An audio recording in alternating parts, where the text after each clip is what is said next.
Bonjour à tous, ravi de vous retrouver pour cette nouvelle web émission préparée par la rédaction de Pharmaceutique et qui aura pour thème les maladies respiratoires, une problématique multifactorielle qui soulève de nombreux enjeux systémiques dont nous allons discuter très concrètement. Selon le dernier rapport de la Cour des comptes publié en mai 2024, 3 pathologies, l'asthme, la BPCO et le cancer du poumon, toucheraient un peu plus de 10% de la population française et représenteraient un coût de 6,7 milliards d'euros par an. Des données relativement anciennes qui datent de 2021 et probablement sous-estimées, nous y reviendrons aussi dans la discussion. Seule certitude, le changement climatique, la pollution atmosphérique et la qualité de l'air influencent la prévalence des maladies respiratoires, tout comme les impacts, en tout cas les activités humaines, industrielles ou médicales, ont une incidence sur notre environnement. Comment concilier la transition écologique et la santé respiratoire sans dégrader la qualité des soins? Voici la grande question dont nous allons débattre avec nos 3 invités que je vous présente sur le champ. À ma gauche, Claire Traon, vous êtes directrice de la mission Transition écologique et santé environnementale au sein de la CNAM, la Caisse nationale de l'assurance maladie. Bonjour. Merci d'être parmi nous.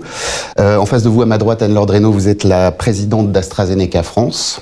Et à votre droite, Baptiste Verneuil, vous êtes chargé de projet santé, énergie, climat au Shift Project. Bonjour. Alors, 2 précisions peut-être avant de débuter la conversation. N'hésitez pas à nous envoyer vos questions via le chat. Je tâcherai de les relayer dans la limite du temps qui nous est imparti dans cette discussion. Et les comptes rendus de nos débats seront publiés dans les tout prochains jours sur notre site internet pharmaceutique.com. Baptiste, ma première question sera pour vous. Le Shift Project a publié en juin dernier un rapport intitulé « Santé, climat, résilience, décarbonons les industries de santé ». 3 questions. Assez basique pour la première. Pourquoi est-ce que vous avez choisi de travailler sur cette thématique? Pourquoi est-ce qu'il est devenu indispensable de relier santé respiratoire et environnement? Et dernière question, quels sont les principaux facteurs qui rendent nécessaire cette approche systémique dont tout le monde parle? Merci, 3 bonnes questions. Et bonjour. Donc effectivement, au Shift, nous, on est une association. L'objectif, c'est d'éclairer le débat public sur les questions du climat, de l'énergie et de l'environnement. Et on travaille sur différents secteurs économiques, notamment celui de la santé. Et donc, en 2023, si on remonte un peu, on avait publié un rapport sur le secteur de la santé. On avait estimé que ce secteur contribuait à peu près 8% des émissions nationales françaises. Et dans ces 8%, à peu près la moitié provenait des achats, des consommations françaises de médicaments et de dispositifs médicaux. Et donc, on a cherché ensuite, maintenant, à décortiquer un petit peu ces chaînes de valeur industrielles pour essayer de répondre à la question de d'où proviennent ces émissions de gaz à effet de serre pour ces produits de santé. Donc c'est ce qu'on a fait et donc on a publié un rapport à ce sujet en juin dernier. On a justement analysé les différentes chaînes de valeur industrielles, on est allé regarder la provenance de la production des médicaments, les consommations d'énergie des sites de production, les moyens de transport mis en œuvre pour assurer la logistique, etc. Et on s'est aperçu de plusieurs choses. Déjà, effectivement, le secteur contribue de manière significative aux émissions de gaz à effet de serre. Ça, c'était prévu, on l'a confirmé par nos calculs. Ce dont on s'en est aperçu également, c'est qu'on a une vraie dépendance de toute la chaîne de valeur aux consommations d'énergie fossile. Et ça, à toutes les étapes. Déjà, pour produire des produits de santé, il faut commencer par extraire des ressources. Et ces ressources, dans certains cas, c'est beaucoup de dérivés du pétrole. Une seringue, un masque chirurgical, c'est du plastique et donc un dérivé du pétrole. Pour produire un médicament, par exemple du paracétamol, il faut 1,3 kg de pétrole pour produire 1 kg de paracétamol. Donc, on a une vraie dépendance dès les matières premières. Ça, c'est la première étape. Ensuite, il faut transformer ces matières premières. Et pour transformer ces matières premières, souvent, il faut de la chaleur, notamment dans les processus chimiques de transformation pour les médicaments. Pour produire la chaleur, il faut souvent de la vapeur industrielle et donc du gaz et du charbon. Encore une fois, des énergies fossiles. Ensuite, il faut transporter ces produits avec des camions, des avions, des bateaux, etc. Donc, du pétrole, encore une fois. Bref, en fait, on a une vraie dépendance. Et en fait, c'est un peu les 2 faces d'une même pièce. D'un côté, on a les enjeux climatiques, des émissions de gaz à effet de serre avec tous les effets que vous connaissez. Et de l'autre, on a un enjeu de dépendance aux énergies fossiles. Et ça, dans un contexte de raréfaction de ces ressources fossiles, justement. Et donc, autrement dit, ce que ça veut dire, c'est que si un jour on a une tension d'approvisionnement en pétrole ou en gaz, par exemple, on risque d'avoir des tensions d'approvisionnement en médicaments ou en dispositifs médicaux. Et donc, c'est ce qu'il faut chercher à se prévenir, d'où notre rapport. Et ensuite, concernant les maladies respiratoires plus spécifiquement, en fait, on a également des liens très étroits entre changement climatique et maladies respiratoires. Et là, juste pour vous donner quelques exemples, par exemple, le changement climatique augmente la durée de pollinisation, et donc on va avoir des temps de pollinisation plus étalés et plus tôt également. et donc une augmentation de toutes les pathologies qui peuvent être liées au pollen. Notamment l'asthme. Voilà.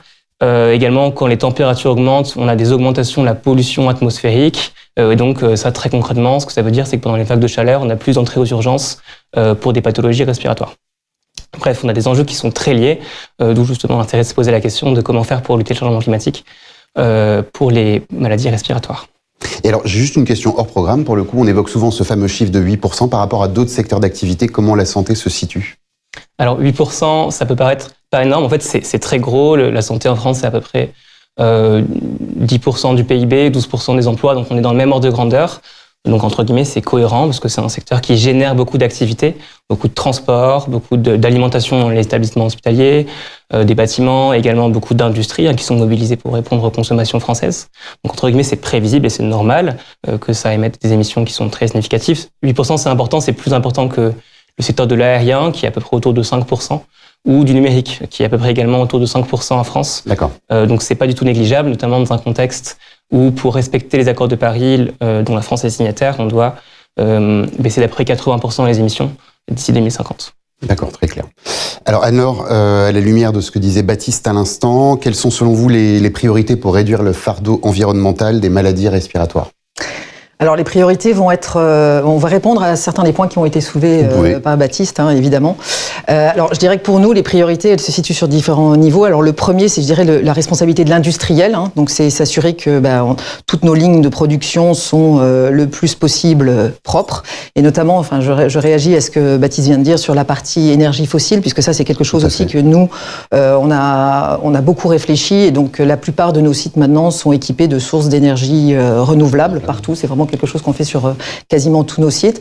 Notre dernier centre de recherche, par exemple, c'est l'équivalent des consommations énergétiques, c'est moins de 2 foyers anglais, par exemple. Donc c'est un très très gros site. Donc voilà, il y a toute une série d'engagements qu'on fait pour justement réduire cette empreinte de la production.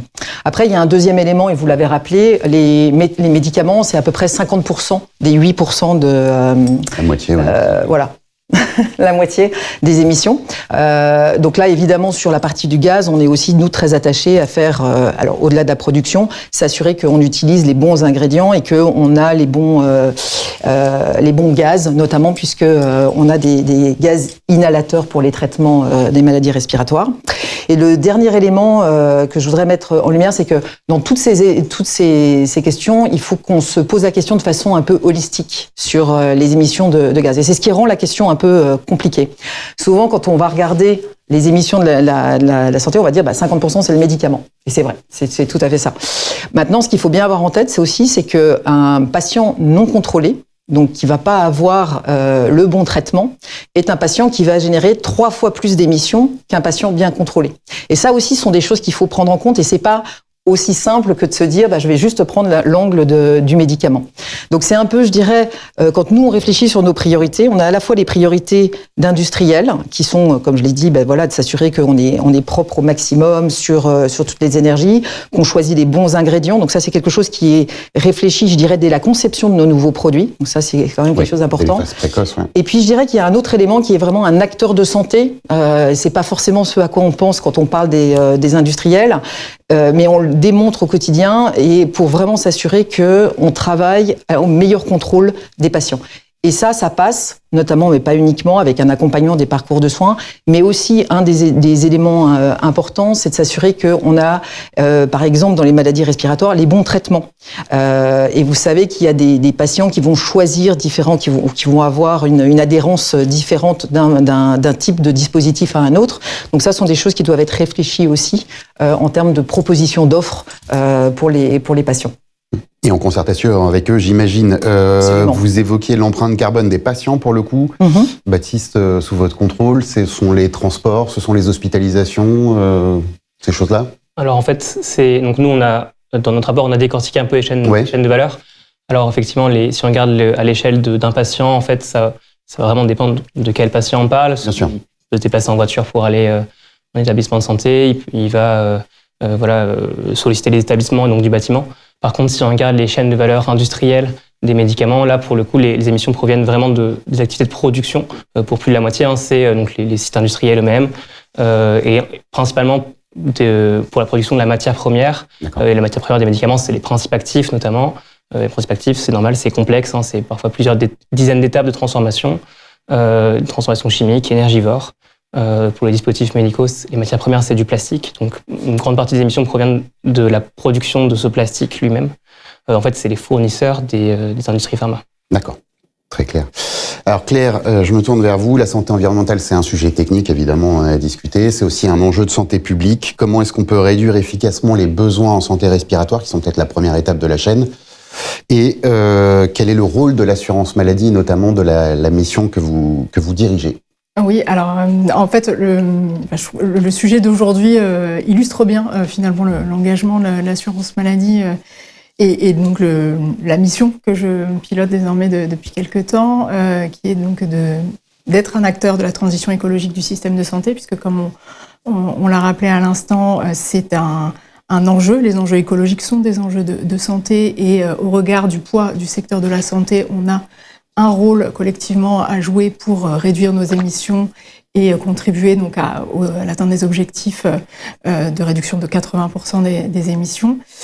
On a aussi, pour l'assurance maladie en tant qu'acteur du système de santé, à contribuer à la création des conditions favorables à la santé et donc à la création des conditions qui permettent de prévenir l'apparition de certaines pathologies, d'où cet engagement en faveur de la santé environnementale et de la prise en compte des facteurs environnementaux dans l'apparition de ces pathologies, de ces maladies, et en particulier donc les maladies respiratoires. Donc quand on parle des facteurs de risque de ces maladies respiratoires, on va forcément penser au tabac, mais on sait aussi que les facteurs environnementaux, la pollution de l'air, les émissions de gaz à effet de serre, les particules fines, etc., ont aussi un rôle dans l'apparition de ces maladies.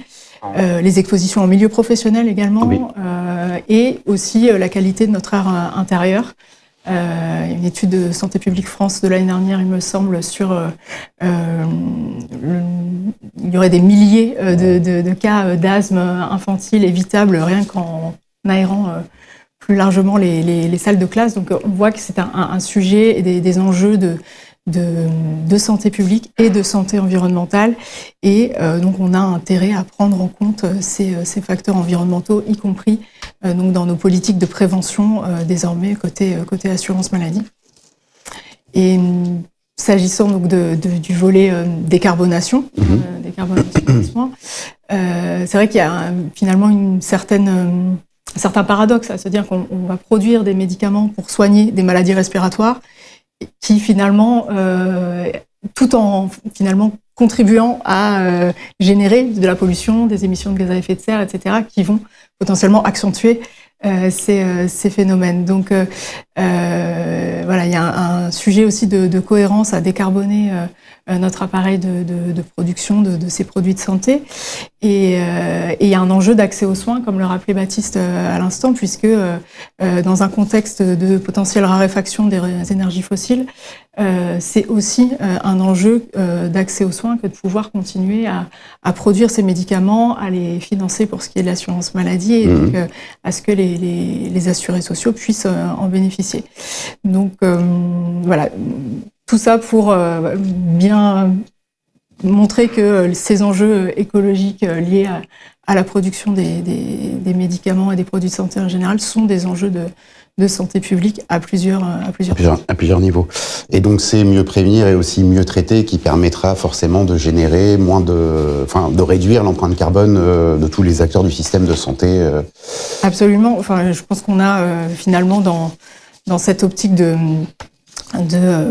réduire l'impact environnemental des produits de santé, le traitement des maladies respiratoires, le sujet de décarboner la production, les produits de santé en tant que tels dans leur fabrication, dans la phase d'utilisation, là aussi de promouvoir le juste soin et pouvoir donc à la fois dans la prescription des produits, mais aussi dans l'observance. L'observance, oui, qui est un sujet central. Voilà, c'est évidemment un sujet majeur. Qui réduit les gaspillages et optimise les chances de guérison. Donc on est quand même là sur un double enjeu en plein au cœur du sujet. Absolument. Et donc on a effectivement dans l'observance le fait d'éviter des hospitalisations, des épisodes aigus, optimiser vraiment le parcours de soins.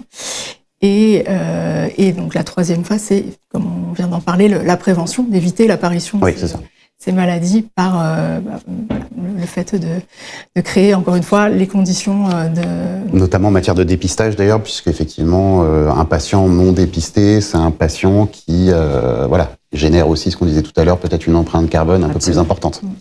Oui. Tous les patients non contrôlés sont des patients qui vont avoir donc une empreinte carbone beaucoup plus importante, et notamment parce qu'ils vont avoir recours, au-delà des hospitalisations, mais à ce qu'on appelle des inhalateurs de courte durée. Oui. Donc Et ça, on sait que c'est 75% de l'empreinte des inhalés aujourd'hui. Donc ça, c'est vraiment quelque chose d'important.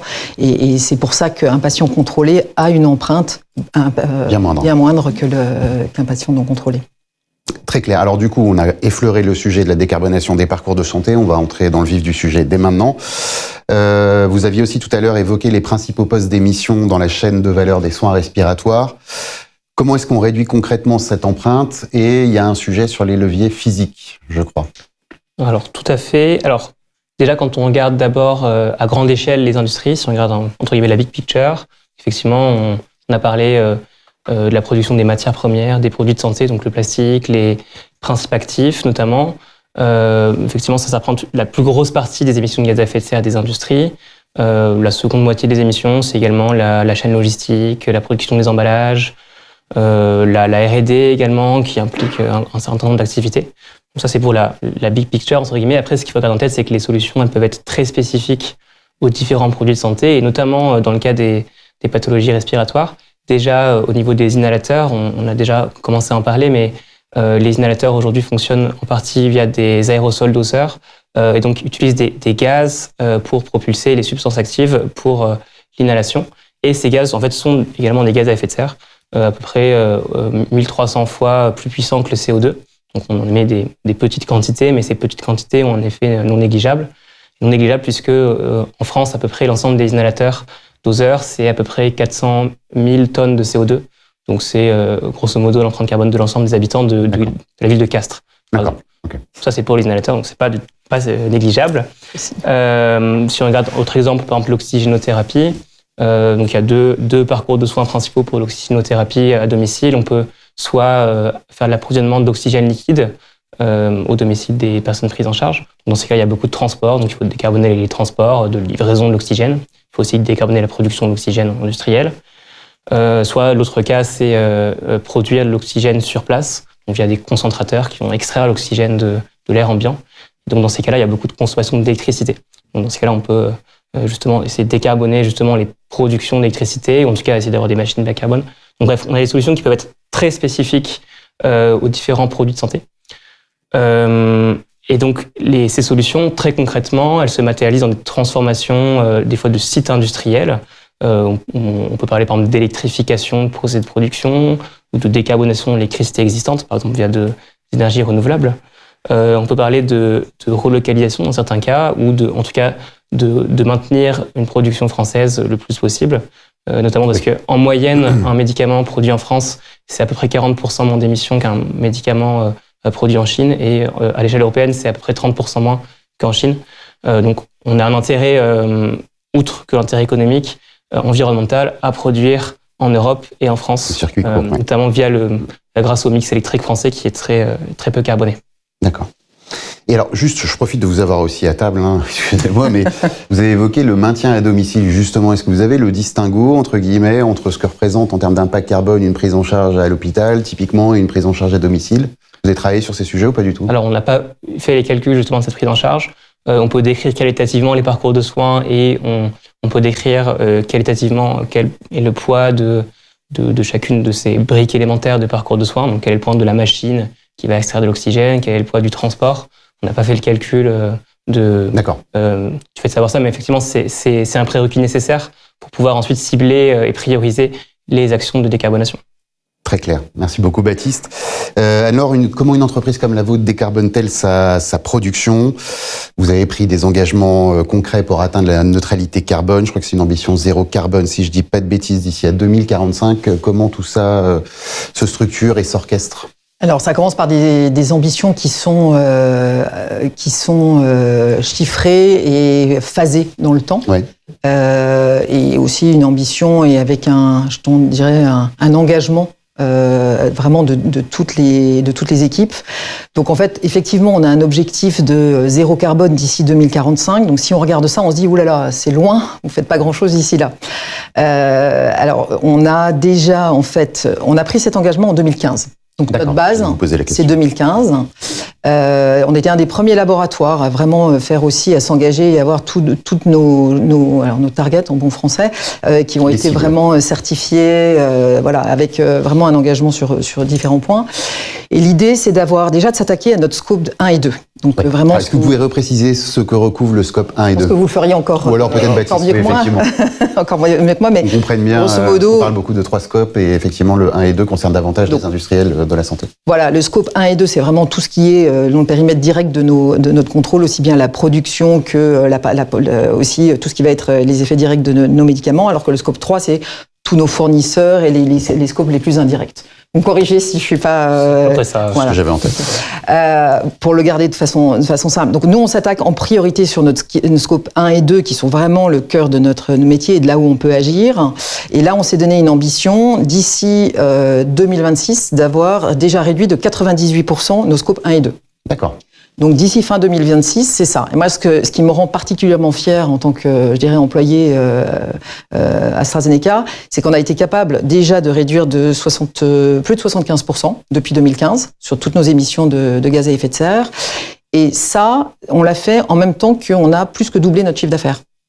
Donc en fait, je trouve que ça donne vraiment la perspective qu'on peut avoir une croissance, écologiquement responsable. Oui. Et ça, je pense que c'est antinomique, parce qu'on a toujours tendance à opposer performance économique et respect des normes environnementales. Exactement. Et donc, en fait, du contraire. Voilà. Et je pense que ça, c'est important de le rappeler, parce que quand vous voyez les deux courbes qui se croisent, c'est quand même assez spectaculaire. Donc ça, c'est la première réponse à votre question. C'est une ambition claire, chiffrée, phasée. Après, ça suffit pas, parce qu'il faut que tout suive, bien sûr, dans le détail.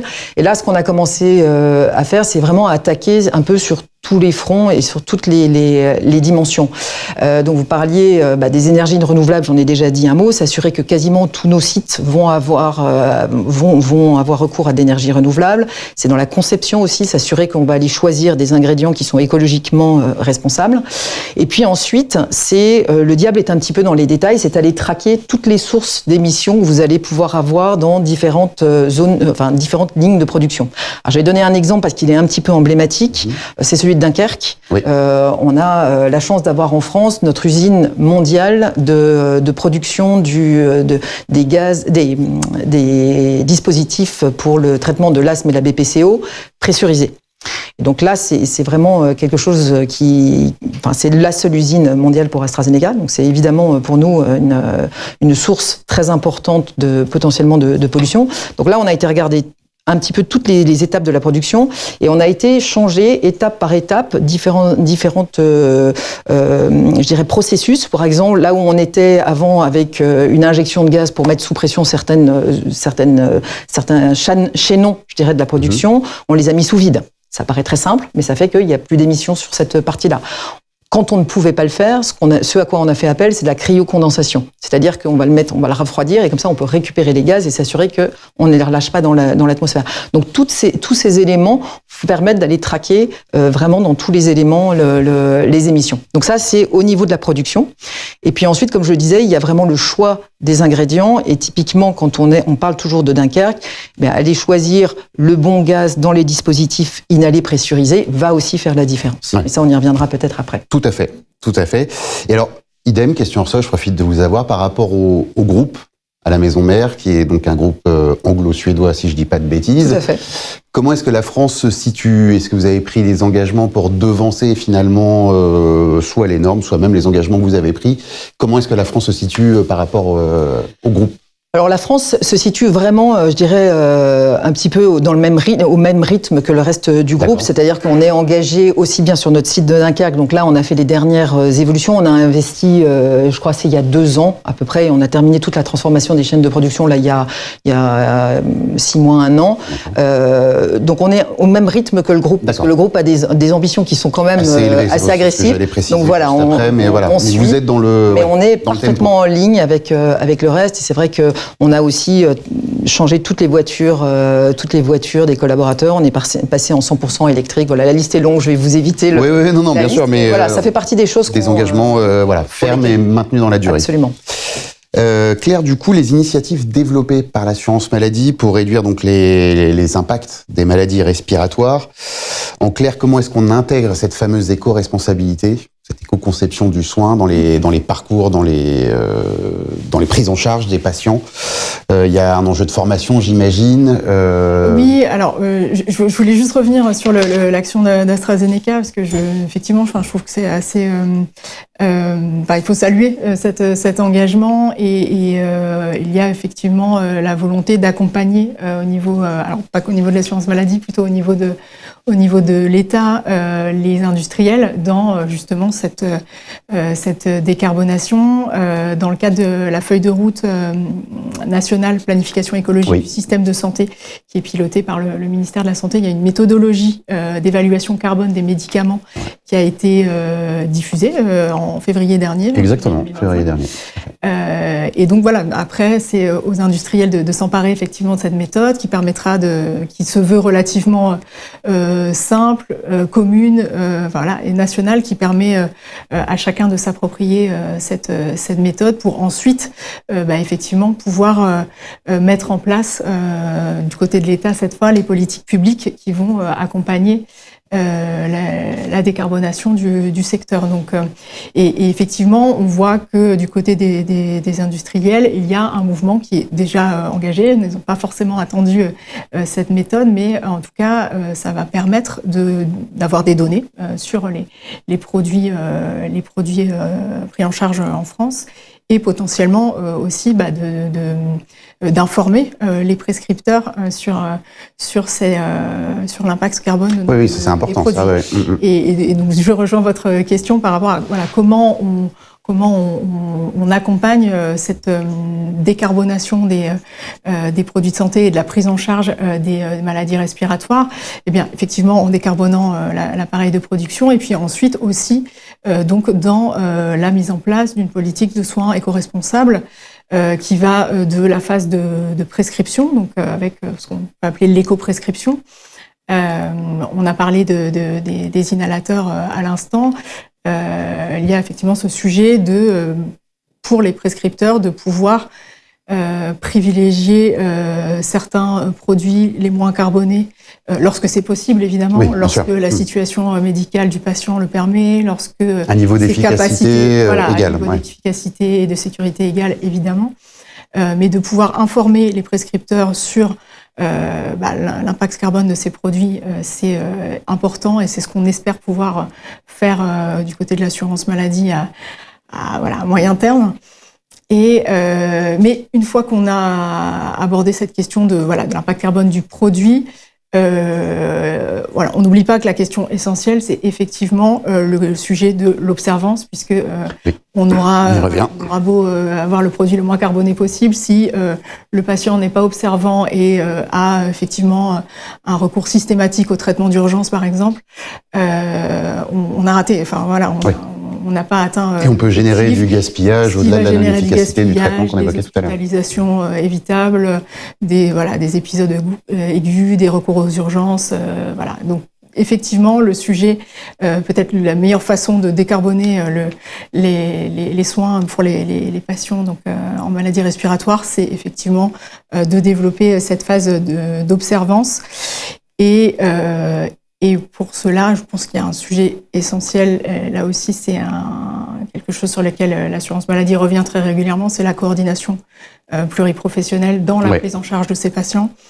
Donc avec effectivement un médecin prescripteur, un généraliste ou un spécialiste, et ensuite l'intervention d'autres professionnels de santé l'équipe autour du patient doit effectivement pouvoir prendre en charge cette phase d'éducation, de suivi, d'alerte éventuellement, pour là aussi renforcer l'adhérence au traitement et l'optimisation des parcours.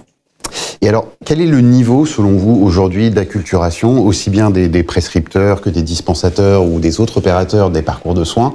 Je pense à toutes les professions paramédicales, kinés, infirmières, enfin tous ceux qui sont de près ou de loin autour du médicament, notamment les infirmières d'ailleurs, et d'autant plus les IPA aujourd'hui. Mais le degré d'acculturation de ces professionnels de santé et même des patients, est-ce qu'il n'y a pas un besoin plus large d'information pour sensibiliser aux enjeux écologiques. Absolument. Oui, je pense que c'est un sujet du côté des professionnels de santé. On sent quand même une mobilisation forte, puisque le rapport du Shift, notamment en 2023, a quand même créé un certain déclic dans le chiffre de 8% est bien ancré dans les esprits, voilà, ça c'est certain. Je pense que c'est un sujet qui commence à être vraiment bien partagé dans le secteur de la santé, dans le monde hospitalier comme en ville. Après, c'est concrètement par quoi on commence, quels sont les leviers à la main de chaque acteur pour engager la décarbonation des soins. Donc, on a parlé des prescriptions, puisque effectivement, les médicaments et les dispositifs médicaux représentent 50%. Donc, il y a ce sujet des prescriptions, le sujet des transports, le sujet de l'optimisation du parcours pour éviter des hospitalisations.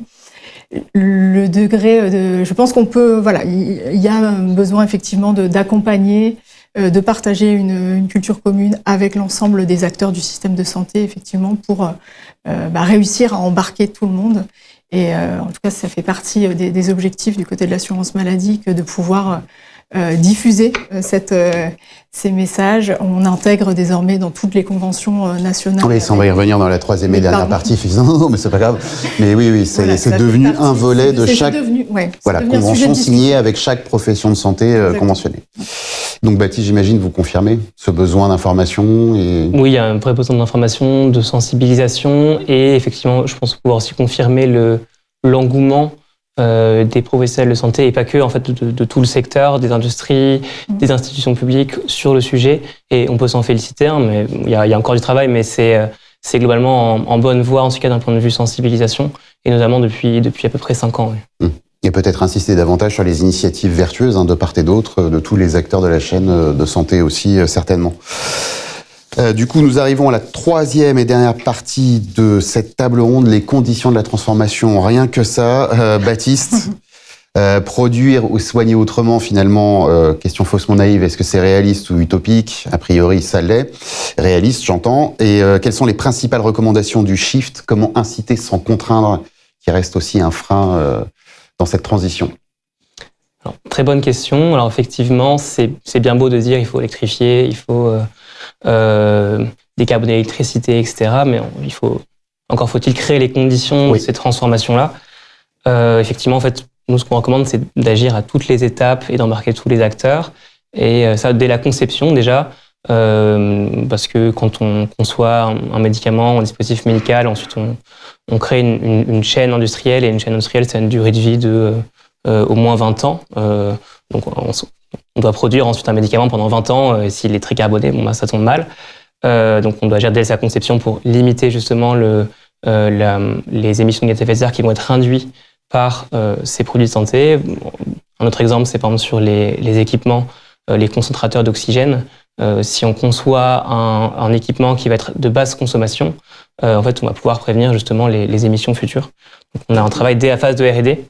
Et ensuite, on en a déjà parlé, il faut évidemment inclure les sites de production, mais pas que. En fait, il faut inclure tous les autres acteurs, les sous-traitants de matières premières, les sous-traitants de logistique, parce que aussi, par exemple, le fret aérien, c'est à peu près 13 fois plus carboné que le fret maritime.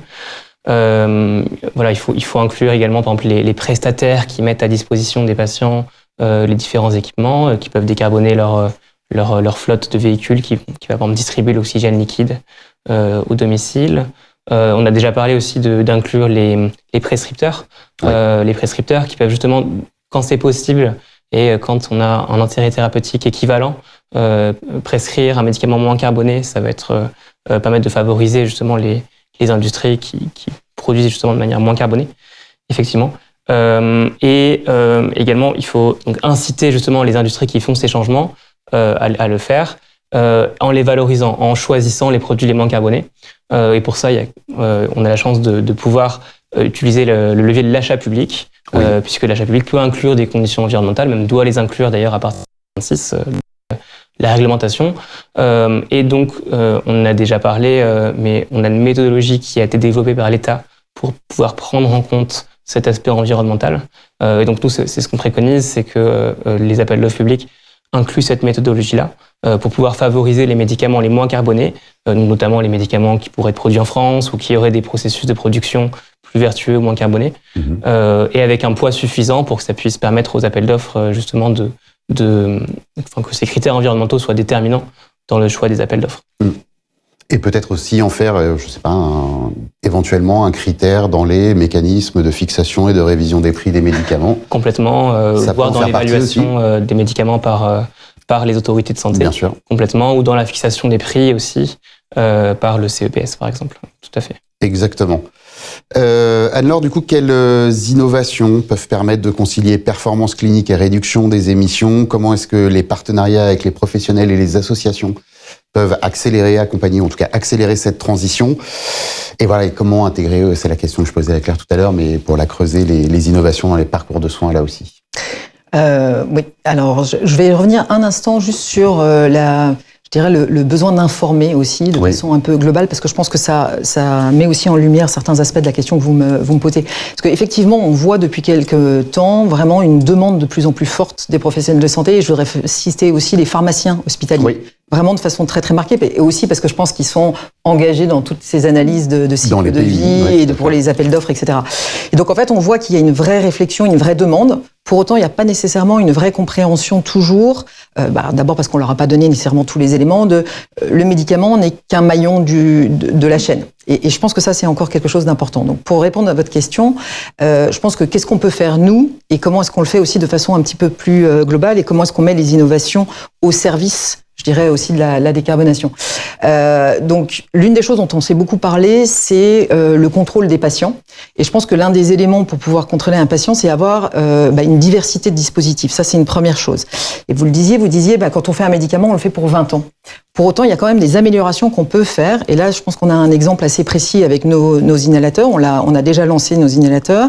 Et pour autant, on transforme maintenant ces inhalateurs avec des gaz qui, eux, n'ont plus, en fait, de potentiel de réchauffement climatique. Ça a d'ailleurs été relevé dans le rapport du Shift de juin dernier. Donc, c'est-à-dire qu'entre un dispositif poudre et un dispositif tel que le nôtre avec un nouveau gaz, en fait, il y a quasiment plus de différence. C'est la même chose en termes d'empreinte carbone. Donc ça, c'est une innovation forte, même si on la voit pas nécessairement immédiatement pour le patient. Et on a été le premier laboratoire à avoir aujourd'hui un dispositif qui est approuvé au niveau de l'IMIE avec ce nouveau gaz qui n'a plus d'effet de réchauffement climatique. Donc ça, c'est un exemple de choses qu'on fait. Et c'est d'autant plus important que sur le scope 3 dont on se parlait, c'est à peu près 20% du scope 3 qui était lié aux inhalateurs pour nous, AstraZeneca. D'accord. Donc ça vous donne un ordre de grandeur de l'importance de cette modification. Donc c'est plusieurs années d'études cliniques, etc. Donc c'est vraiment quelque chose d'innovant et qui est maintenant mis au service des patients à partir de décembre à peu près. D'accord. La deuxième question que vous posiez, c'est un peu comment on peut s'inscrire, nous... dans une démarche collective, finalement, avec les professionnels, les associations de patients aussi qu'il faut intégrer dans la discussion. Exactement. On parle bien d'un ouvrage collectif, du coup. Complètement. Je pense que le point collectif est absolument clé parce que quand on se parle de patients contrôlés, de parcours de soins, tout ça ne peut se faire qu'avec vraiment le travail avec les pouvoirs publics, le travail avec les associations de patients et les professionnels de santé pour s'assurer que on sensibilise à la santé respiratoire et particulièrement aussi des populations vulnérables parce qu'il ne faut pas oublier que c'est les populations qui sont souvent les plus exposées aux maladies respiratoires. Donc ça, c'est un des points clés. Donc il y a des éléments de sensibilisation et des éléments aussi très concrets qu'on peut faire. Et nous, on se considère comme acteurs de santé, donc aussi travailler, avoir des partenariats comme avec le collectif Droit à respirer sur quels sont tous les axes de travail qu'on pourrait avoir sur la vaccination. On le dira jamais assez, mais la vaccination. On va en parler dans la deuxième table ronde, c'est un vrai sujet aussi dans les maladies respiratoires. Exactement. Contre-intuitivement presque, mais ça l'est.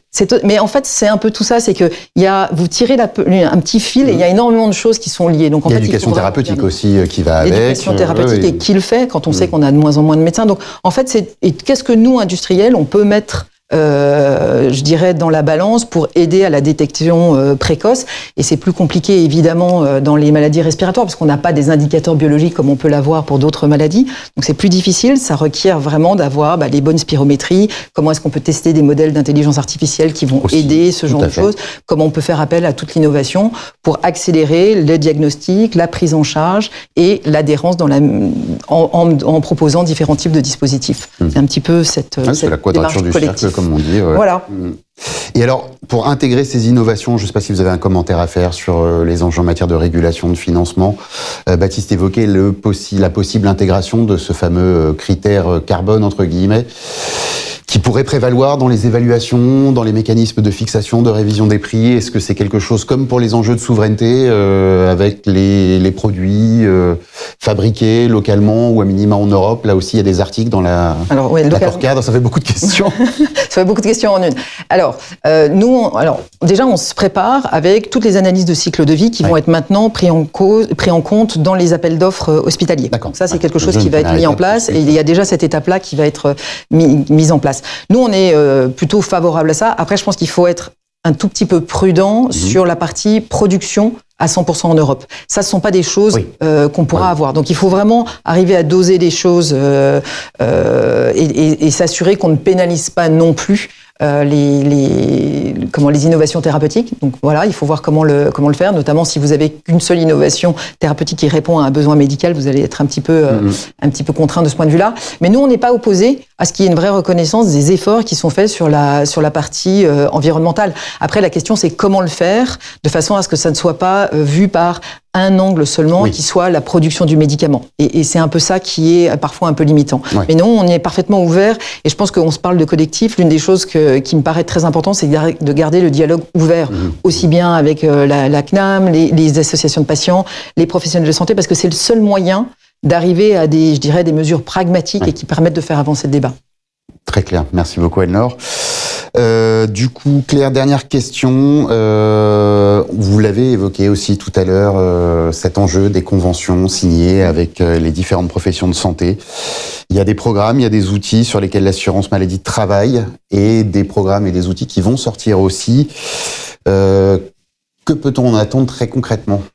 Alors, on a effectivement pris l'engagement d'intégrer les enjeux écologiques progressivement dans toutes les conventions nationales avec les professionnels de santé. Donc, il y a des objectifs de sobriété des prescriptions dans la convention médicale, dans la convention pharmaceutique qui était la première aussi. On a valorisé une démarche éco-responsable.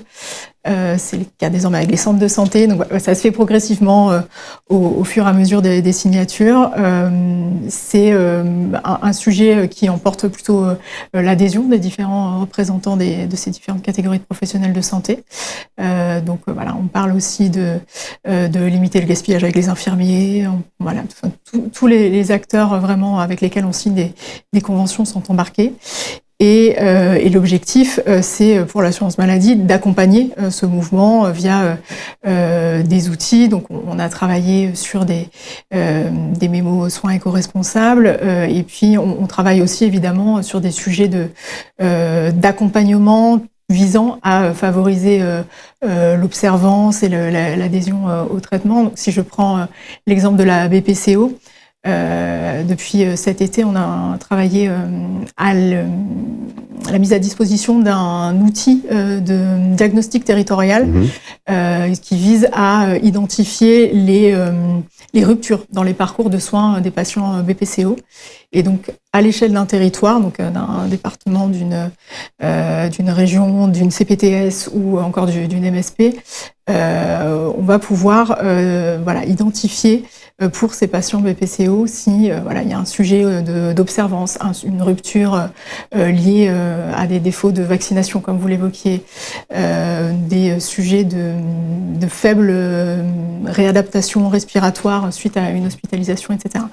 Donc c'est un outil qui est mis à disposition des territoires pour identifier ces ruptures et mettre en place ensuite, avec les acteurs du soin, des actions alors gestion du risque dans notre jargon, mais des actions en faveur de la pertinence du juste soin et donc de la décarbonation, puisque l'objectif, encore une fois, est d'éviter des recours aux soins ou des phénomènes de phase aiguë générant des hospitalisations, etc. Oui, des exacerbations notamment dans la BPCO, par exemple. C'est un exemple, mais ça fait partie effectivement de la politique d'accompagnement de l'assurance maladie à destination des offreurs de soins et des assurés. Très bien.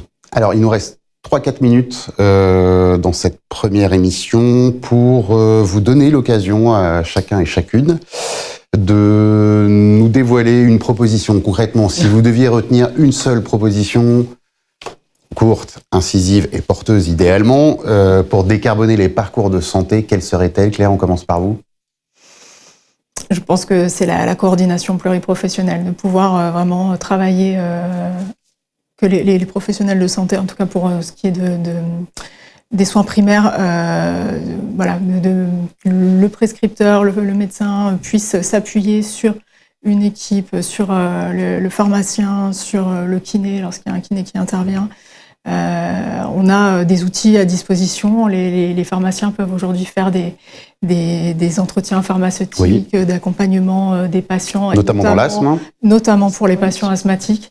Donc voilà. C'est un des tout premiers d'ailleurs. Avoir effectivement cette coopération, cette coordination, encore une fois, pour éduquer les patients, améliorer leur observance,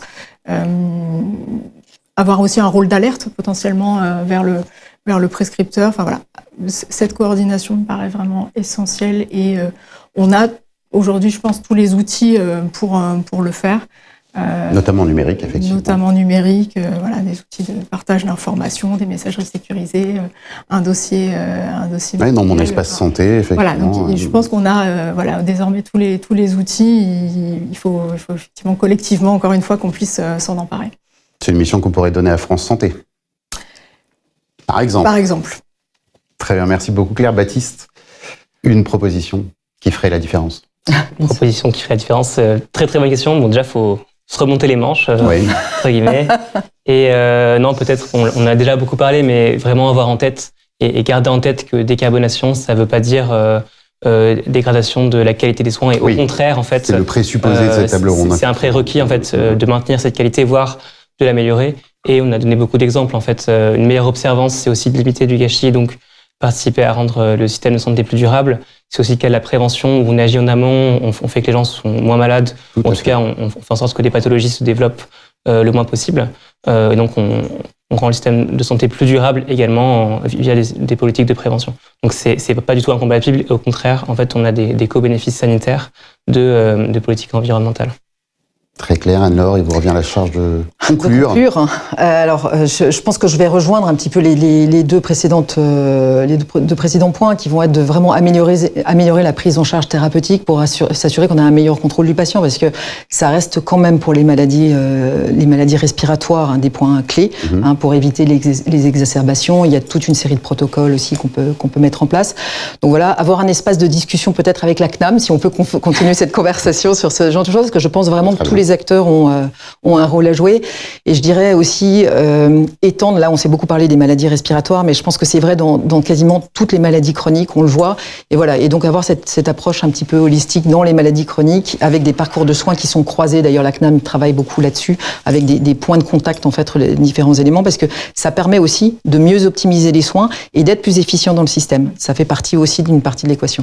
Et agir aussi sur tous les déterminants de la maladie, ce qui nécessite peut-être une approche et une vision interministérielle, mais ce sera le sujet de la deuxième table ronde. Voilà. En tout cas, merci à tous les trois pour votre participation et vos précieux éclairages. Merci à vous de nous avoir suivis et à tout de suite pour la suite du programme. Merci. Merci.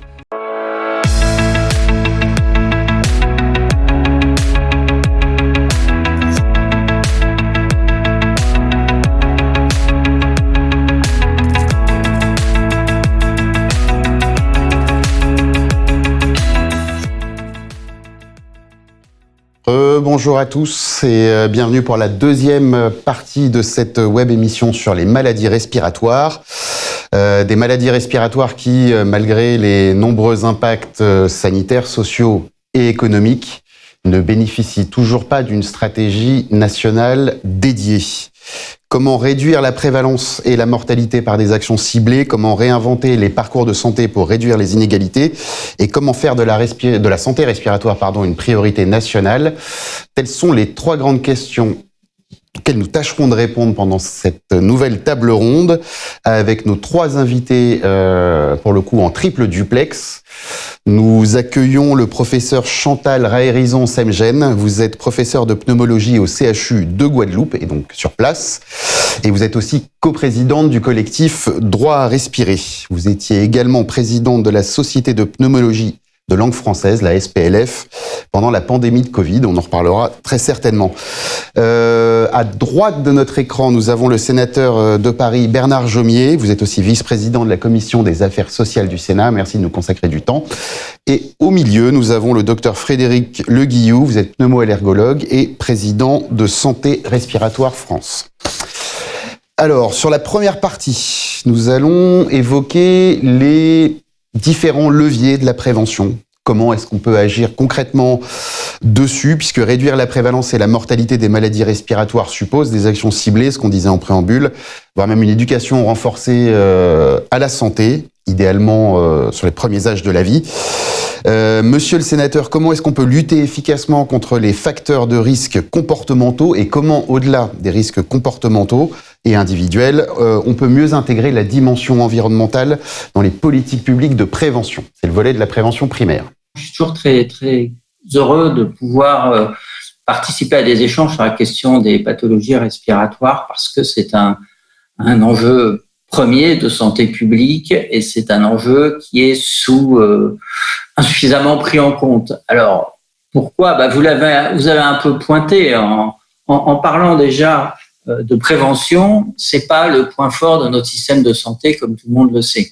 Or, les problèmes de pathologie respiratoire, les maladies chroniques respiratoires qui concernent quand même une dizaine de millions de Français, c'est-à-dire un nombre extrêmement important, sont pour une large part la conséquence de facteurs évitables. Le tabac, bien sûr, vous avez parlé de facteurs comportementaux. Et bon, pour parler du tabac et commencer par lui, il y a des actions qu'a mené l'État, on ne va pas dire le contraire. Il y a eu des plans successifs, des périodes de plus ou moins grandes activités politiques autour de la question, de plus ou moins grand volontarisme.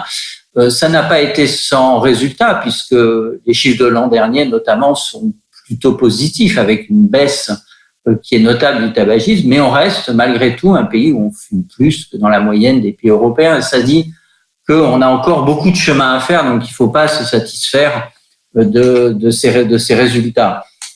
Mais au-delà, on a des pans entiers qui relèvent de la prévention et qui sont là, alors très insuffisamment pris en compte. Je pense évidemment à la pollution de l'air intérieur et de l'air extérieur. Et cette question-là, malgré l'accumulation, on va dire, des connaissances scientifiques, malgré l'accumulation des études médico-économiques aussi, donc des coûts pour notre pays, eh bien, on a toujours du mal à prendre ce que un ministre de la Santé, c'était François Braun, appelait le virage de la prévention. Il avait raison de dire qu'il faut prendre le virage de la prévention, et le domaine des maladies respiratoires est particulièrement illustratif de cette nécessité. Bon, quand je dis qu'on a beaucoup de mal, regardons ce qui s'est passé. Je trouve est très illustratif l'exemple des écoles et de l'air intérieur et de la pandémie de Covid. Donc la pandémie survient, cette question de la qualité de l'air intérieur dans les écoles apparaît être importante, au point que le chef de l'État annonce le lancement d'un grand plan s'il est réélu en 2022. Et au fond, dès que l'urgence sanitaire disparaît, eh bien les discours s'estompent et les actes disparaissent aussi. Et donc, on voit bien que là, la culture de la prévention n'a pas été appropriée et qu'au-delà de l'urgence, eh ben, à l'arrivée, on ne fait pas ce qu'on devrait faire sur l'air intérieur dans les écoles, en l'occurrence. Et c'est important parce que ce sont les enfants dont on sait que l'organisme est particulièrement sensible, l'appareil respiratoire, à la qualité de l'air. Alors, on est donc dans cette situation où on repère très bien les axes d'intervention. Il y a des actions ponctuelles ou partielles qui peuvent être menées, mais cette nécessité d'avoir un véritable changement de paradigme, d'engager notre pays sur une politique de prévention qui soit continue dans le temps, qui soit permanente, qui soit un effort qui se déploie sur les différentes thématiques ensuite, eh bien, c'est quelque chose, qu'on a beaucoup de mal à affronter. Donc, la Cour des comptes, je parlais d'études médico-économiques, la Cour des comptes le recommande, ce véritable virage préventif, et elle explique très bien d'ailleurs dans son rapport. Il faut que ce soit la Cour des comptes qui le dise, qu'il n'y ait pas une instance médicale pour autant. Mais elle le dit très bien. 2024, ouais. Et oui, le rapport de 2024, voilà, les actions dès le plus jeune âge, la surveillance et la réduction de l'exposition aux polluants, la promotion d'un mode de vie sain, des campagnes de lutte contre le tabagisme, etc., etc. Donc, on sait ce qu'il faut faire. Il manque le déclic d'une volonté politique ancrée dans la prévention. Voilà. Volonté, une stratégie et idéalement des financements pluriannuels. Oui, bien sûr, des financements pluriannuels, parce qu'il n'y a pas de plan sans continuité dans l'action. Et cette continuité dans l'action, elle doit porter à la fois sur des indicateurs, sur des actions à mettre en œuvre, sur des évaluations, mais sur des financements également. Et ça, on rejoint aussi, vous savez que dans le domaine de la santé, c'est un grand reproche qui est fait. On examine actuellement, on commence au Sénat, là, le budget de la sécurité sociale, donc le budget santé du pays, l'ONDAM, et c'est une critique qui est récurrente et à juste titre, qui dépasse la santé respiratoire, mais la santé respiratoire est évidemment concernée au premier plan. Il faut absolument changer, on va dire, là aussi, de niveau d'analyse et de niveau de décision, parce que un apport trop annualisé, c'est comme un abord annualisé, c'est comme un abord segmentaire, c'est insuffisant et c'est insatisfaisant. Merci beaucoup, monsieur le sénateur. Professeur Harrison Semjen, comment est-ce qu'on peut améliorer finalement la détection précoce des maladies respiratoires, lesquelles en particulier le rapport de la Cour des comptes évoquait l'asthme, la BPCO et le cancer du poumon, et plus largement en marge du dépistage, pourquoi il faut renforcer la couverture vaccinale et l'éducation thérapeutique des patients concernés? Le sujet actuel concernant quand même les maladies respiratoires, il y a différents aspects. Le constat, tout d'abord. Le constat, c'est que nous avons donc affaire à des maladies fréquentes qui vont continuer d'augmenter de façon exponentielle d'ici 2050 quand on regarde les projections de l'Organisation mondiale de la santé. Ensuite, quand on interroge la population générale, les patients ou les gens qui ne sont pas encore malades, en fait, ne savent pas très bien quels sont les signes qui doivent les conduire à consulter. Ce qui explique que l'on ait un retard diagnostique. Moi, je suis dans un département d'outre-mer où on a encore des patients qui ne savent pas qu'ils sont asthmatiques et ils vont découvrir leur maladie, ils vont rentrer dans la maladie lors d'une hospitalisation aux urgences ou en réanimation. Dans le cadre de la BPCO, la plupart des personnes sont diagnostiquées à un stade avancé. Et quand on les diagnostique, qu'est-ce qu'elles nous disent ? Je ne savais pas que j'étais fatiguée, je ne savais pas que ça avait un rapport avec le souffle. J'ai fait 2 bronchites ou 3 bronchites l'année dernière, je ne savais pas que c'était en rapport avec une maladie chronique.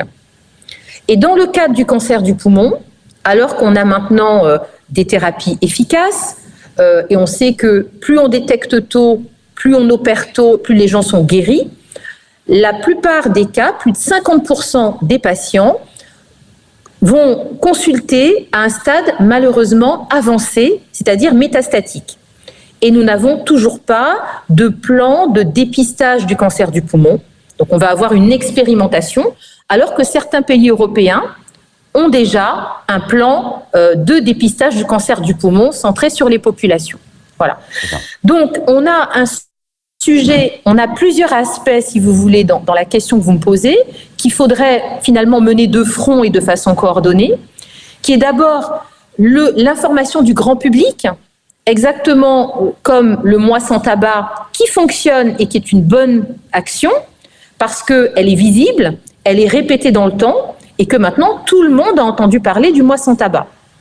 Mais nous n'avons pas de politique d'information sur les symptômes respiratoires. Quand est-ce qu'il faut consulter, qui soit coordonné et qui soit répété dans le temps. Ensuite, la question du dépistage, alors principalement de l'asthme et de la BPCO, elle est basée beaucoup sur, bien sûr, des notions d'interrogatoire et de mesure du souffle. Aujourd'hui, dans notre pays, la mesure du souffle n'est faite que lorsque les patients sont malades.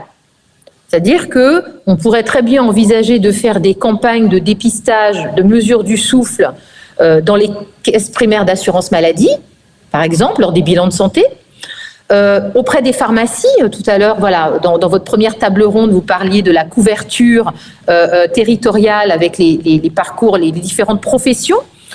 On a des infirmières en pratique avancée. On a maintenant tous les professionnels de santé sur les maladies respiratoires. Mais concernant cette mesure du souffle, elle pourrait être tout à fait coordonnée. Et pour l'instant, malheureusement, elle arrive trop tardivement. Donc, il y a un problème d'accès à l'information.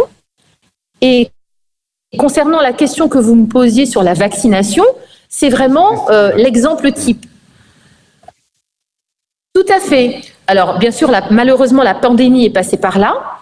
Mais l'importance de la vaccination antigrippale, de la vaccination antipneumococcique, il faut qu'on repense nos modalités de communication auprès du grand public pour que cette campagne de vaccination, elle soit efficace, qu'elle soit expliquée. On est quand même dans le pays la vaccination, Pasteur, et on voit bien qu'il y a un manque de connaissances depuis le plus jeune âge sur les bienfaits de la prévention. Certains pays européens, depuis l'âge, je dirais, entre 5-6 ans, vont commencer à, dans les classes, avoir des programmes pour expliquer aux enfants le souffle, la respiration, le tabac, sur une approche finalement One Health. Et nous, voilà, on a cette approche qui est tardive, centrée sur le patient quand il est malade et qui est inexistante auparavant. Donc je pense que c'est un point très important. Et l'éducation thérapeutique, eh ben, c'est un élément très important dans les maladies chroniques de façon générale et les maladies respiratoires. On connaît le bénéfice de l'éducation thérapeutique. On a des méta-analyses de la Cochrane qui ont montré le bénéfice sur l'amélioration du contrôle de l'asthme, la diminution des exacerbations, des hospitalisations. Il y a eu une grosse mise en route de l'éducation thérapeutique il y a quelques années. Et puis maintenant, malheureusement, un fléchissement de soutien aux structures d'éducation thérapeutique, avec maintenant une lisibilité moins grande, en tout cas à l'échelle territoriale et régionale, alors que c'est vraiment un élément très important qui dit diagnostic de la maladie chronique, devrait dire accompagnement systématique en termes d'éducation thérapeutique pour que le patient devienne autonome dans le cadre de sa maladie chronique. Voilà. Donc, on a des leviers, mais on voit bien que quand on discute parfois avec certaines ARS, tout le monde attend aussi qu'il y ait un signal donné au plus haut niveau de l'État pour que ça se traduise par une action concrète et une décision au niveau territorial. Très bien. Et ça, on en discutera dans la troisième partie de cette table ronde. Donc, je vous dis à tout à l'heure. À minima, Docteur Le Guillou, les leviers, selon vous, pour réduire les complications et les hospitalisations évitables, on est en plein cœur de la prévention tertiaire. Pourquoi cette prévention tertiaire, justement, pourrait-elle générer des économies rapides pour la collectivité? Et dernier volet de la question, comment convaincre les tutelles de déployer cette stratégie? Bonjour, merci. Écoutez, oui, avec Santé Respiratoire France, on a décidé cette année de s'atteler à la prévention tertiaire, et ce sera d'ailleurs la thématique de nos rencontres annuelles que l'on a justement au Sénat, Monsieur Jomier, vendredi prochain, sur la prévaction, parce qu'il est temps de passer à l'action et de ne plus être que dans l'incantation. Alors pourquoi est-ce qu'on s'intéresse à la prévention tertiaire? Pour deux raisons. D'abord, ça touche des patients qui sont déjà malades par définition, et donc le but est d'éviter qu'ils puissent avoir des complications, des conséquences, des poussées de leur maladie, et d'avoir des maladies qui sont contrôlés. Donc ça, c'est important. Alors deux points tout de suite extrêmement importants, c'est que pour le patient, il faut qu'il prenne conscience finalement de l'importance de ce type de prévention, et je vais revenir dessus après, qui évite ces complications parce que ça améliore leur qualité de vie et leur projet de vie. Et puis, pour le deuxième impact, c'est qu'on nous dit toujours que dans la prévention, c'est des investissements sur le moyen, sur le long, voire le très long terme. Non, en termes de prévention tertiaire, les réponses sont immédiate. À partir du moment où on contrôle la maladie, où on diminue les hospitalisations, où on a des diminutions de consultations non programmées et de thérapeutiques, c'est mesurable, c'est quantifiable et c'est rapide. Et donc ça, ce sera tout l'enjeu de notre rencontre au Sénat. Alors pour compléter votre question, vous me demandez qu'est-ce qu'on peut faire pour éviter cela. Il faut, c'est ce qui avait été dit déjà un petit peu dans le rapport de la Cour des comptes également, il faut des parcours coordonnés, structurés, qui permettent d'éviter un certain nombre de poussées de maladies. Et en particulier, il existe à l'heure actuelle des dispositifs médicaux. Il faut aussi utiliser le digital, le numérique en santé pour faire cela. Et on peut très bien mettre en place des parcours structurés avec des checklists qui auront été validés par un groupe de professionnels, des IPA qui interviennent. Il y a des alertes qui sont remontées par le dispositif. Il peut y avoir des auto-questionnaires sur les gens à risque justement de pousser de la maladie, parce que comme Chantal l'a dit tout à l'heure, quand on exacerbe par exemple pour la BPCO, mais pour l'asthme c'est pareil, si on prend pas bien ensuite le contrôle, on sait très bien que dans les 6 mois, 50% auront reconsulté aux urgences ou auront été réhospitalisés. Donc là, il y a un enjeu crucial à faire, et ça, il faut de l'accompagnement également thérapeutique, mais ça on peut le faire avec des associations comme la nôtre. On peut également mettre en place des IPA qui appellent le patient quand il y a des alertes qui sont remontées, qui met en place une structuration, qui vérifie qu'est-ce qui va pas, on le rappelle dans les 48 heures, et donc on a apporté une aide humaine, on a apporté une aide médicamenteuse ou non médicamenteuse en plus, et on réévalue, et ça rassure tout le monde, et ça rend service au système de soins en totalité, depuis le patient pour sa qualité de vie, parce qu'il n'a pas forcément envie d'être hospitalisé, faut pas se leurrer, et puis pour les économies de santé également. Donc ça, c'est une possibilité. On peut aussi utiliser des dispositifs pour vérifier que les médicaments sont bien pris, en particulier les thérapies inhalées dans l'asthme. Donc il y a plein de choses qui sont capables d'être faites à l'heure actuelle. Bien évidemment, de participer à l'activité physique, etc. Donc tout ça, ça se fait. La vaccination, ça a déjà été dit. Voilà. Et puis le dernier volet de votre question, c'était le financement de tout ça. Eh bien, écoutez, le financement, pour la première fois quand même dans le rapport chargé produit de cette année de l'assurance maladie, on a vu qu'il y avait quand même une ouverture vers la prévention, et une ouverture en se disant également que l'assurance maladie, c'est pas que l'assurance maladie obligatoire, c'est aussi les assurances maladie complémentaires, et les assureurs complémentaires sont tout à fait d'accord à l'heure actuelle, pour avoir discuté avec un certain nombre, de participer, y compris aux soins des personnes qui sont en ALD. Ils le font déjà, par exemple pour de la psychologie, pour un certain nombre de soins de support, pour les patients cancéreux.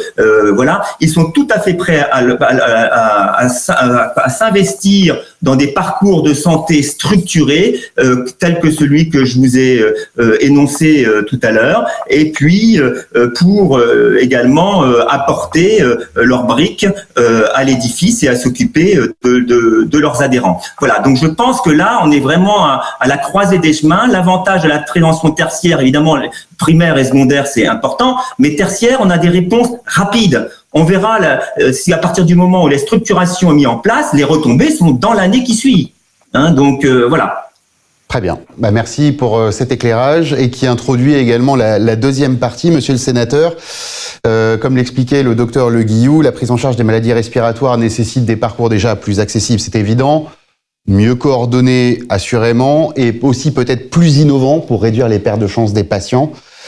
Comment est-ce qu'on peut lutter contre les inégalités territoriales et sociales de santé ? Ça, c'est un sujet très important également. Et comment est-ce qu'on garantit un accès aux soins spécialisés, y compris dans les territoires les plus reculés ? Je vais venir tout de suite, mais je voudrais dire un mot, si vous le permettez, sur la vaccination, puisque le professeur Harrison et puis le docteur Le Guillou, d'ailleurs, ont introduit ce sujet qu'on va l'avoir dans quelques jours au Sénat. La vaccination, comme les traitements préventifs, je pense au Beyfortus, sont l'objet d'une désinformation médicale qui est orchestrée. Le phénomène de la désinformation en santé a pris une tournure très grave depuis la crise Covid, au point d'ailleurs que Yannick Neuder a confié une mission, vous savez, menée par le professeur Molimar avec Madame Costagliola et Monsieur Maisonneuve sur cette question de la désinformation en santé, derrière laquelle il y a des réseaux, et parfois des réseaux étrangers, et parfois des États étrangers, qui cherchent à déstabiliser notre société. Pourquoi les médecins sont particulièrement visés, le discours des médecins ? Parce que les médecins font partie des paroles les plus crédibles et reconnues par l'opinion publique. Et si on s'en prend aux paroles des sénateurs, c'est pas très intéressant parce qu'on n'est pas très reconnu par l'opinion publique. Vous savez, on n'est pas très respecté, les élus. Mais par contre, les médecins, ils le sont. Et donc, leur parole, elle est précieuse. Et donc, il faut la discréditer si on veut déstabiliser. Je le dis parce que c'est pas du tout annexe. Et je regrette, et moi, je vais me battre la semaine prochaine au Sénat, parce que le vote de l'Assemblée nationale sur la vaccination, je le dis, est honteux et un pas en arrière. Et donc, on reviendra sur ce sujet. Après, sur la prévention, je disais, le virage de la prévention est essentiel, mais il peut pas être isolé. C'est-à-dire que, évidemment, pour qu'il soit efficace, il doit s'ancrer dans les populations et dans les territoires. Et le docteur Le Guillou parlait des parcours de soins. Un parcours de soins, ça se conçoit pas au ministère de la Santé. Un parcours de soins, ça se conçoit dans un territoire avec les acteurs locaux de santé. Et ce maillage local, c'est ce maillage local qui va être fondamental pour l'efficience, pour l'efficacité de la politique de prévention, pour l'efficacité de la prise en charge des patients. Et là, encore, on a des données qui sont très intéressantes et qui montrent, contrairement au discours ambiant, qui parfois dit, j'entends dire, mais la prévention, oui, mais ce sera rentable, ce sera efficace dans des années, des années et des années. Oui, quand il s'agit de la vaccination contre le cancer du col, c'est dans des années qu'on verra, qu'on en retirera les bénéfices. Mais sur les parcours de soins, c'est immédiat. C'est tout de suite que par un parcours de soins bien organisé localement. Alors, on a les premières évaluations qui sortent en France sur des cohortes. Je pense, alors c'est pas le domaine respiratoire, pardon, c'est le domaine cardio, mais je pense à ce qui a été fait à la PHP sur les insuffisants cardiaques sévères. Bon, on voit tout de suite des améliorations d'indicateurs de santé et des baisses d'hospitalisation, des baisses de coûts. Donc, on a des lieux qui sont un peu l'illustration de ce changement de culture que j'appelle de mes voeux, c'est les CPTS. Les CPTS, communauté pluriprofessionnelle de territoire de santé, c'était quoi? Le pari, c'est de dire aux acteurs locaux de santé, écoutez, sortez de votre colloque singulier dans le soin, qui est fondamental, qui reste très important. Les médecins soignent et les professionnels soignent des individus, mais participez à la détermination, justement, des actions de santé publique, de l'identification des priorités, des programmes à mettre en œuvre. Et comme tout changement de culture, ça se fait, il faut du temps. Mais ça y est, ça commence à se mettre en œuvre. Et c'est cette année où ça commence à fonctionner, où que je vous dis, je suis très inquiet là de ce qui a été fait à l'Assemblée nationale par la ministre de la Santé, le gouvernement qui a déposé un amendement pour dire on va appeler ça France Santé maintenant. C'est-à-dire on évacue la question des territoires et on évacue les professionnels. Donc non, il ne faut pas. il faut ancrer le virage de la prévention dans un abord territorial avec les acteurs locaux de santé, avec les élus locaux, pour mettre en place les parcours de soins, pour déterminer les priorités locales de santé, et que le financement de la santé en France, c'est 265 milliards qu'on met chaque année dans l'ONDAM pour la santé, soit en partie mis au bénéfice de ces actions concrètes, décidées, délibérées à un échelon territorial. Et moi, je veux qu'on avance dans ce sens-là, parce que c'est comme ça qu'on arrivera à développer une territorialisation aussi en termes de santé respiratoire. Parce que quand on donnera la parole, si on la donne aux acteurs locaux et qui sont décisionnels, on verra que ces questions, elles seront portées parce qu'elles sont effectivement une question importante de santé. Elles répondront mieux aussi aux besoins spécifiques des patients dans les territoires concernés, puisque d'un territoire à l'autre, on a une demande et des pathologies qui peuvent différer du tout au tout. Chantal Raerisson, du coup, comment est-ce qu'on peut améliorer la coordination des soins, notamment entre la ville et l'hôpital, pour limiter ce qu'on appelle les ruptures de parcours qui existent et qui sont parfois nombreuses? Est-ce que les dispositifs existants sont suffisants? Je pense notamment aux DAC, qui sont une forme de centre de ressources, de guichet unique. Il y en a beaucoup d'autres. Mais est-ce que les dispositifs existants sont suffisants? Et quelles leçons on peut tirer des derniers plans maladies rares que vous évoquiez quand on a préparé ensemble cette table ronde? Donc effectivement, je pense que la coordination entre professionnels de santé, comme le disait monsieur le sénateur, effectivement, ce sont les CPTS, il y a des choses qui fonctionnent et on ne peut que se réjouir de la présence de ce dispositif. Toutefois, je pense que pour compléter ce dispositif, il faudrait améliorer la formation des professionnels de santé à l'approche de coordination entre professionnels. Je pense qu'aujourd'hui, chaque professionnel de santé est encore formé dans son couloir, si je puis dire, et pas forcément formé à coordonner, à travailler avec les autres professionnels de santé. Et ce n'est pas mis en avant. Donc, moi, j'appelle vraiment de mes voeux une coordination entre professionnels de santé qui soit enseignée pour tous les professionnels de santé, parce que c'est vraiment aussi une question de culture et d'approche. Ça, c'est le premier point que je voudrais souligner. Quand on parle de coordination de professionnels de santé, on pense souvent à la ville, et pas toujours bien connu, qui est également la coordination à l'intérieur d'un centre hospitalier. On peut avoir des ruptures à l'intérieur d'un même établissement parce que les patients vont arriver, si vous voulez, aux urgences pour des symptômes. On va traiter le symptôme et la maladie et puis pas faire attention aux comorbidités, aux autres affections. Et finalement, le patient va ressortir et être réhospitalisé pour, par exemple, une décompensation cardiaque, alors que finalement, c'est quelqu'un qui a une BPCO et on sait qu'il y a un lien entre les deux. Donc, je pense que, y compris à l'intérieur des établissements ou des GHT, il faudrait avoir cette coordination pour un meilleur parcours. Alors, ce parcours, il y a des parcours qui existent, mais ils ne sont pas bien connus aujourd'hui à la fois des patients et des professionnels de santé, en particulier en soins primaires, alors que, comme vous le disiez, on a quand même des choses qui fonctionnent dans notre pays, et notamment le plan maladie rare. Je pense qu'on peut se réjouir du fait que ce plan maladie rare a permis un meilleur accès aux centres experts pour les patients qui avaient une maladie rare. Bien sûr, il y a des choses à améliorer, mais on va dire que ça a été un net progrès pour ces patients pour accéder à une équipe compétente avec les moyens techniques. Et donc, je pense qu'il faut également s'aider de ce qui a été fait dans le domaine des maladies rares pour un guichet. Et vous le disiez très justement, les patients, ils ont du mal à savoir où ils doivent aller. Moi, je le vois à l'échelle d'un territoire comme le mien. Et des fois, comme ils ne savent pas, ils vont consulter différents médecins, ils vont avoir différents examens complémentaires, différents scanners sans aucune coordination. Et ça ne va pas améliorer le diagnostic précoce. Au contraire, ça peut conduire à une errance diagnostique et à une prise en charge retardée. Donc, cette coordination, je pense qu'il y a d'une part un problème de formation et d'autre part un problème de connaissance, de structuration d'un guichet unique qui permettra aux professionnels de santé ou aux patients à l'échelle d'un territoire de savoir à qui je dois m'adresser. Voilà. Et aujourd'hui, on voit que c'est pas encore tout à fait lisible. En tout cas, moi, je vois en Outre-mer ou en Guadeloupe, c'est loin d'être le cas.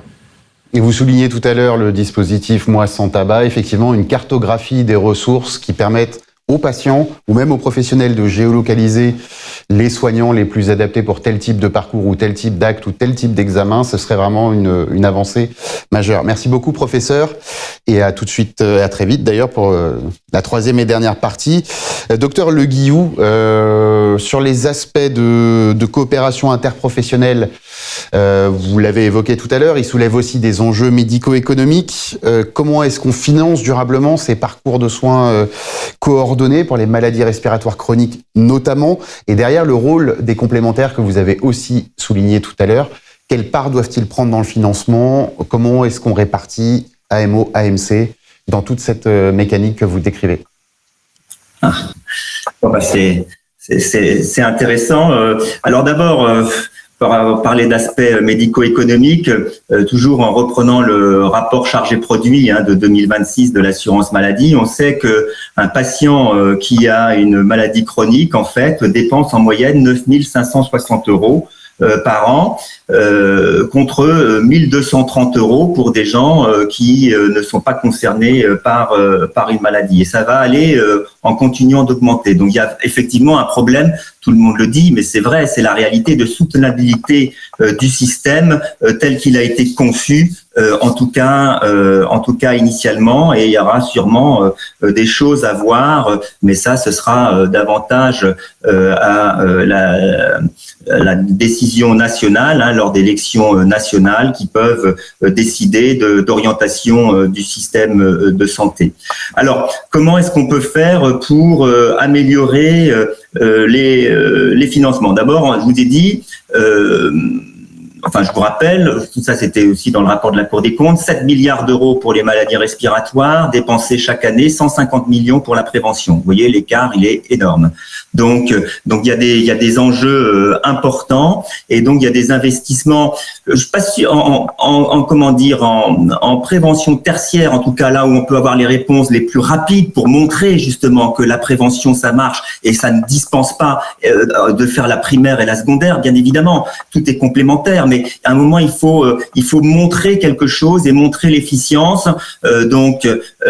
Voilà, les complémentaires santé, je vous ai dit, sont tout à fait d'accord de travailler et de discuter avec l'assurance maladie obligatoire, que ce soit sur les innovations organisationnelles, technologiques, en particulier la télésurveillance, vous savez, il y a les dispositifs. Alors pourquoi pas le dispositif pourrait très bien être pris en soin par la complémentaire santé. Enfin bon, c'est des schémas qui sont envisageables.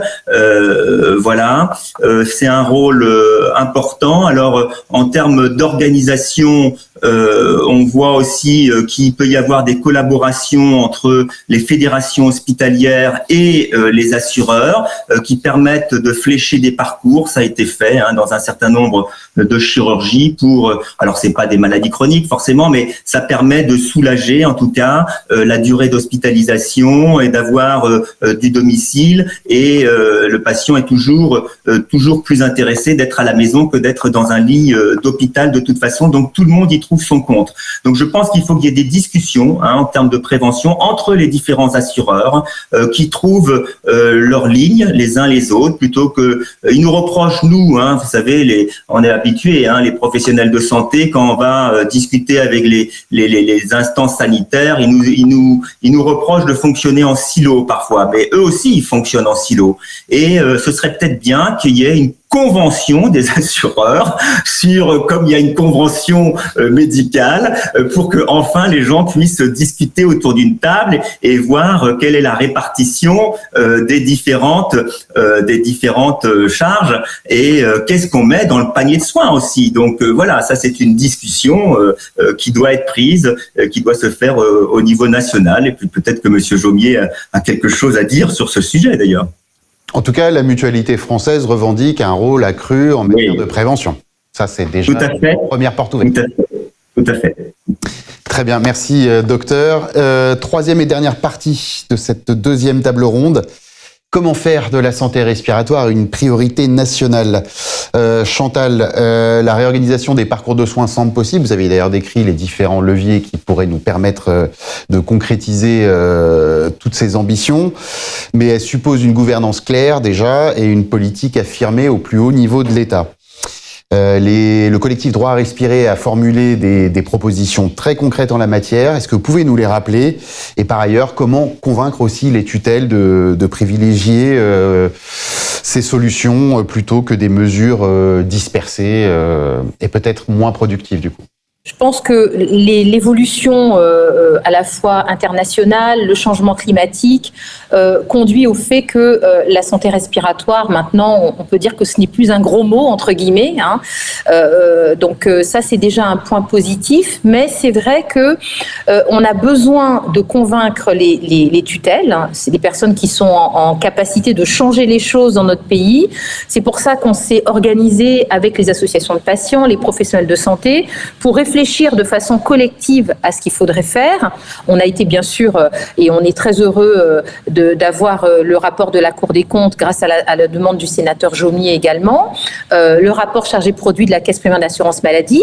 Et il y a également une dimension européenne, puisque vous savez qu'à l'échelle de l'Europe aussi, il y a la Société européenne de pneumologie qui a émis un certain nombre de recommandations. Et tout le monde s'y retrouve, c'est-à-dire que globalement, il faut faire plus de prévention, c'est ce qu'on a discuté tous ensemble au cours de cette table ronde, avec des objectifs qui soient chiffrés, des indicateurs. Qu'est-ce qu'on veut? Diminuer le nombre d'asthmatiques, diminuer le nombre de patients BPCO, diminuer les hospitalisations en étant guidés sur des indicateurs chiffrés produits par Santé publique France. Voilà. Donc, qu'est-ce qu'on se met comme objectif ambitieux? Donc, il faut que cette politique, elle soit coordonnée, en articulation avec à la fois l'aspect sanitaire et l'aspect environnemental, ce qui aujourd'hui n'est pas le cas.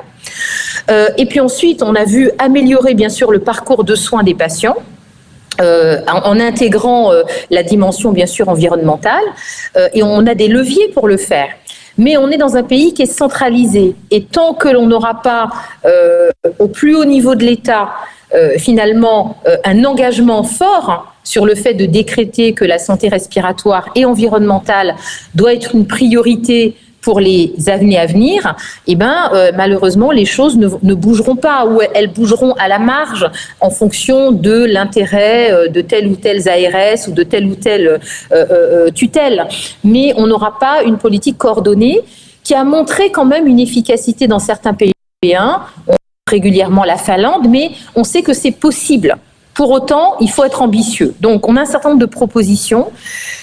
Et puis maintenant, la question c'est comment est-ce qu'on arrive à convaincre dans le contexte politique aujourd'hui? Et pour ça, on a besoin des élus, on a besoin de la représentation nationale, on a besoin des sénateurs, on a besoin de toutes les personnes qui peuvent faire levier pour faire en sorte qu'on soit collectivement entendus. Pour nos patients aujourd'hui, je rappelle, 10 millions de patients atteints de maladies respiratoire chronique, et il y a probablement une sous-estimation de diagnostic, mais également pour les générations futures, pour les futures générations. Et je rappelle que, effectivement, par exemple, un exemple sur le tabagisme, beaucoup de choses ont été faites, et c'est vrai, il faut le reconnaître. Pour autant, les modalités de consommation de tabac, elles ont changé, puisque l'industrie du tabac a cette particularité qui est de s'adapter très vite avec de nouveaux usages. Et on sait qu'en France, malheureusement, on a encore 25% de femmes enceintes qui continuent de fumer au cours de la grossesse. Donc, on peut avoir des actions ciblées parce que toutes les personnes qui vont être moins exposées à la fumée de tabac in utero, ce sera moins d'insuffisance respiratoire plus tard. Parce qu'on sait que à ce niveau-là, c'est quand même très important. C'est la notion d'exposome. On est exposé pendant les premières années de la vie. Et dans notre pays, comme un pays comme la France, 1/3 des femmes enceintes sont en situation de précarité sociale et également environnementale. Donc, on sait que certaines populations vont cumuler les facteurs de risque.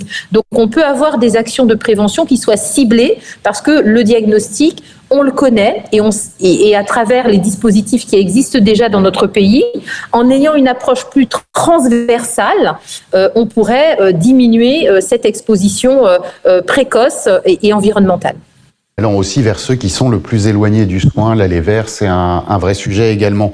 Docteur Le Guillou, le regard peut-être que vous portez sur les propositions du collectif Droit à respirer, et quels sont selon vous les ajustements nécessaires pour bâtir une stratégie qui soit à la fois soutenable, innovante et pérenne? Effectivement, pour avoir un plan national santé respiratoire, il faut effectivement qu'il soit réaliste, qu'il soit ancré dans la réalité des territoires, comme le disait tout à l'heure Monsieur Jomier, et puis qu'il puisse être déployé localement. Alors, dans ces histoires de Maison France Santé, le point positif que je vois, c'est que, alors on a dit que, là c'était il y a 2 jours à l'Assemblée, que les CPTS et les MSP allaient devenir des Maisons France Santé. Bon, voilà. Par contre, le point qui me paraît peut-être intéressant pour la santé respiratoire, en tout cas, c'est qu'ils veulent organiser des conciliations avec l'UNOCAM en particulier, pour définir justement les mesures socles, comme ça avait été le cas dans les CPTS, et les ACI. Alors peut-être que là, il y a un moyen de justement glisser la santé respiratoire dans les mesures socles.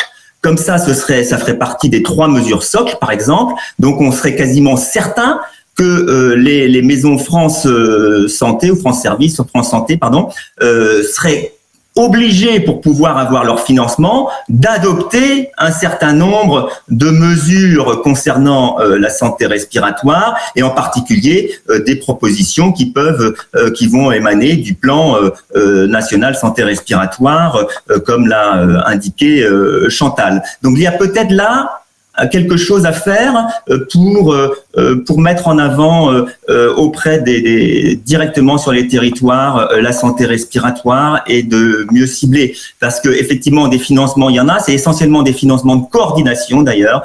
Je vous dis qu'il y a aussi les équipes de soins spécialisées qui se développent, dont il faut promouvoir l'action, parce que là aussi c'est de la coordination des soins, mais entre professionnels, cette fois-ci médecins essentiellement libéraux sur un territoire de santé. Ça a du sens pour l'accès, par exemple, pour les patients. Comment faire pour qu'ils puissent rencontrer un spécialiste plus rapidement que ça ne l'est actuellement. Voilà, il y a de l'organisation à mettre en place.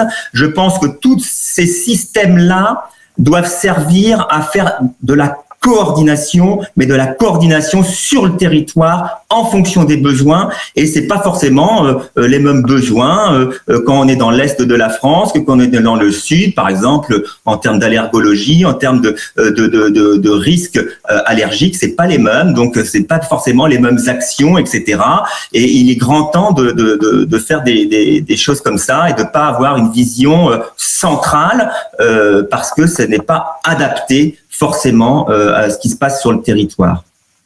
Et vous évoquiez encore une fois tout à l'heure les équipes de soins spécialisées. Outre l'accès à un avis spécialisé, justement, il y a aussi une démarche d'accélérer les soins non programmés et d'avoir recours à une expertise ou un spécialiste dans un délai relativement court. Tout à fait. C'est clair. Merci beaucoup, docteur. Monsieur le député, il vous appartient de conclure cette table ronde avec une question qui va vous permettre aussi de réagir à ce qui a été dit au préalable par le professeur Harrison Semjen et par le docteur Le Guillou. Malgré les rapports, malgré les travaux, malgré les propositions que vous avez vous-même formulées dans le cadre de travaux parlementaires, la santé respiratoire n'est toujours pas considérée comme une priorité nationale. Vous l'avez dit aussi en préambule de cette discussion. Comment est-ce qu'on peut changer cela concrètement et idéalement rapidement ? Alors, d'abord, on peut regarder quand même ce qu'il y a dans le verre. Il n'est pas vide, le verre. Et quand je regarde le rapport de la Cour des comptes de l'an dernier, qui fait suite à notre propre rapport qui date, lui, d'il y a 4 ans, en fait, on arrive au même constat.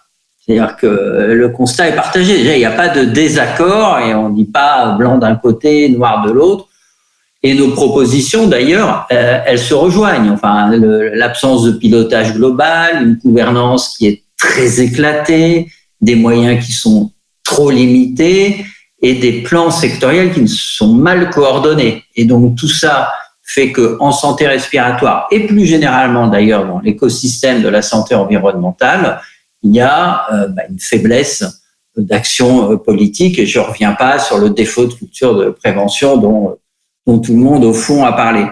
Donc, la question, c'est effectivement pourquoi est-ce que ces rapports qui aboutissent au même constat et peu ou prou aux mêmes recommandations débouchent, on va dire, beaucoup trop faiblement, pour employer un peu un euphémisme.